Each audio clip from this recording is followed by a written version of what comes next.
man's behind bars accused of illegally recording children who were in his home. Disturbing story. Police are concerned there are more alleged victims. Our Shamari Stone speaking with the suspect's neighbors in Alexandria. Tonight, 52-year-old Victor Supam, shown in this arrest photo, is in a Fairfax jail with no bond. Detectives from the Child Exploitation Unit say they got a tip and arrested him a couple weeks ago for allegedly unlawfully recording several children inside his home on the 4,000 block of Westham Court in Alexandria. Detectives saying they found hidden cameras, digital media storage devices in his house and car. Police say he was an employee at the Lao Heritage Foundation, an organization, according to their website, that runs cultural, music, and fine arts summer programs for kids. Tonight, neighbors are stunned. I'm shocked, but I am so thankful that he's caught. And I pray to God that the victims of that man will not suffer. We're obviously pretty upset about it, kind of confused. And at first we weren't sure. We kind of heard that they were investigating something, and we were hoping that it wasn't, what it sounded like. And, we have our own concerns. The Lao Heritage Foundation released a statement on their website saying, in part, quote, Supam has been removed from his position as co-director and board member of LHF and will no longer be involved in LHF in any way. The statement goes on to say, to be clear, the activities for which Mr. Supam was arrested occurred in his personal capacity. Nothing he did were either known or condoned by LHF or his family.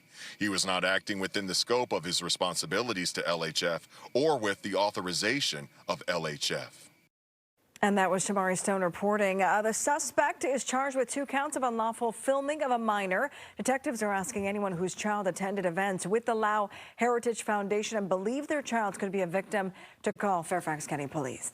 Top story this morning, another violent weekend in the district playing out during World Pride events. Let's get out to Melanie Alwick, who's live in DuPont with more. Melanie. Hey, good morning, guys. Very quiet here this morning in DuPont Circle, and you can see that, that exterior fencing that was the subject of so much controversy, well, that came down on Saturday. There is still interior fencing, though, protecting the bulk of the fountain there. But the concerns about safety during the Pride celebrations with so many groups of people congregating, unfortunately, those were validated over the weekend. Let's talk about the latest incident on Sunday. This is where 21-year-old Brandon Tolston was shot and killed a few blocks away from DuPont Circle. Police were called to the scene near 14th and S Streets Northwest at 3 a.m. We're told the young man from Northeast D.C. was staying on that block. He was pronounced dead on the scene. There were 7 other shootings that happened late Saturday into the early hours of Sunday morning. On U Street in the 1900 block, just before 11 p.m., a juvenile male was found suffering a gunshot wound. Around that same time, officers investigating a number of shootings on M Street in Northeast, W Street in Southeast, T Street in Northwest. D.C. police say they also made an arrest in a shooting at 10th Street and U.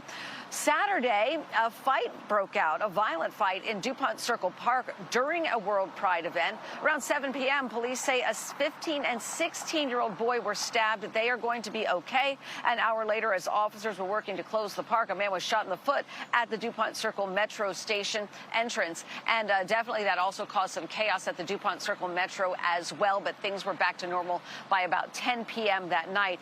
Unfortunately, the shootings continued into this morning at 2:43 a.m. D.C. police were called to LeBaume Street, Southeast. We were just over there during the 4 and 5 o'clock hour. D.C. police have wrapped up their investigation at this point, but no word on the condition or the identity of the person who was shot there. And all of this coming, guys, as we know that D.C. police, the department, is struggling to retain officers and to recruit more to the force.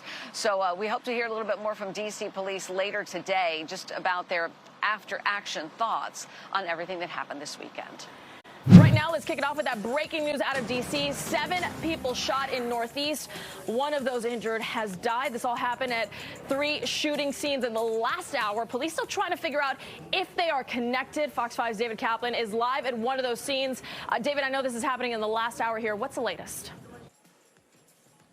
Yeah, and that investigation into whether those three are connected is active and ongoing. No word officially on whether they are, but we can tell you that there are three separate shooting scenes that happened within a couple hours span, specifically in Northeast D.C. Two of the other scenes on Benning Road, a total of 3 people shot at those scenes. All those people who were shot, transported those victims, and expected to recover. I'm going to step out right now. We're at the 1100 block of Mount Olivet Road in Northeast. This is, as you can see, a large and sprawling investigation being done by D.C. police. Essentially, what we are being told is that 3 people who were traveling in a black sedan pulled into a lot here. All 3 got out and started firing shots. We know that a total of 4 people were shot at this scene. So 3 total on Benning Road, 4 shot here, a total of 7 people shot this afternoon. 3 of those people were men, 1 was a woman, and we are told that one of the men who was shot here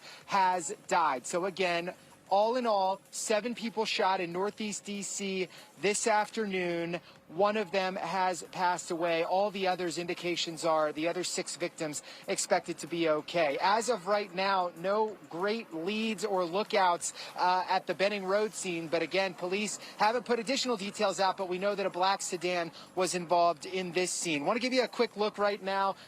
It appears as though there's a ton of cameras in this area. We see somebody that's up in a bucket truck right now, appearing to be working on one of those cameras that would have potentially had a good look at this shooting that happened in this parking lot. So certainly active and ongoing investigation. We're working to continue to try and find out more. Our intention is to stay here live at 4, 5, and 6 and bring you the very latest with new information as we get it. So make sure you keep it right here on Fox 5 as we continue working to see if these shootings were connected, get some additional insights potentially about the victims, and see if any lookout for a suspect vehicle is broadcast. We'll be right here with you. Today, the man wanted for abduction and attempted rape in Northern Virginia is in court facing charges. He turned himself into police over the weekend. Fox 5's Katie Barlow live in Fairfax tonight with the latest from court. Katie.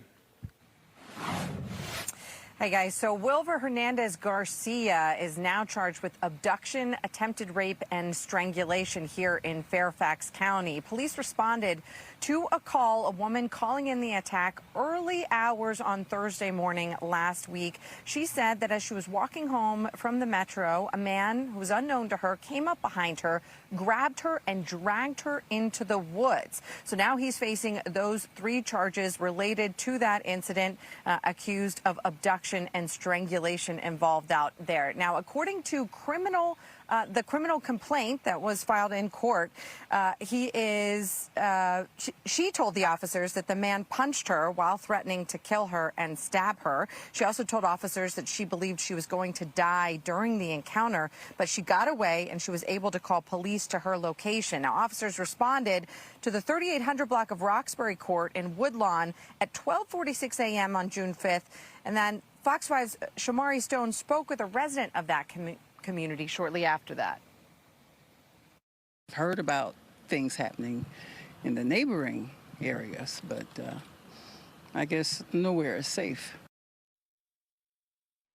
According to court records, Hernandez Garcia turned himself in at the Mount Vernon District Station on Saturday. Police say Hernandez Garcia said he found out about the warrants from social media and wanted to clear the matter up, saying he didn't commit any of the offenses. Hernandez Garcia has no criminal history and has been working as a remodeling contractor in Alexandria for the past year. Right now, he's being held without bond at the Adult Detention Center right next to the courthouse. Guys.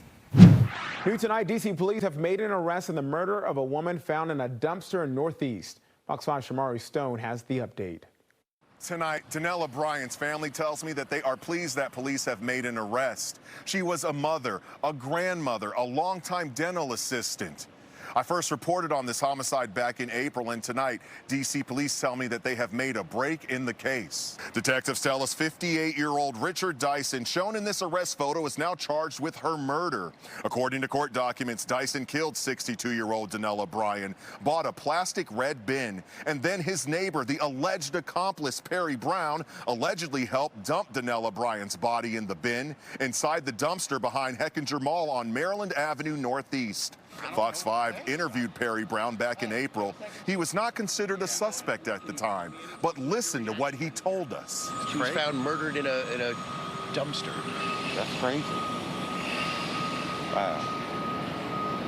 Yeah, well, I'm not home much here, so I didn't know her. You know, I've never seen her before. Tonight, Fox 5 has also learned Perry Brown's body was discovered dead inside his apartment with a white substance next to him yesterday. Around the same time, police arrested Richard Dyson for allegedly murdering Danella Bryan.